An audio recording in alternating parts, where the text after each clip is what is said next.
Hi guys, hope you are all doing super fabulous on this day. I'm just dropping in to share a small mini tutorial with you guys. Here I ran to the fabric store to pick up a few items. I saw this leopard / cheetah print, not sure which, but I fell in love with it, so I had to pick it up. I have this black print at home that I decided to pair it with, so I'm just going to wing it and see what I come up with. Like literally, stay with me to see what the end result is like.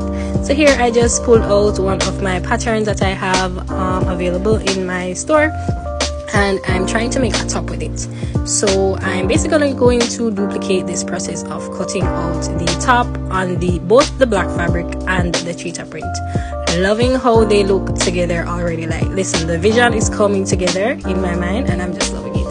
Guys, here you can see I'm using a crayon to make the markings because the boys lost all of my chalk. Listen,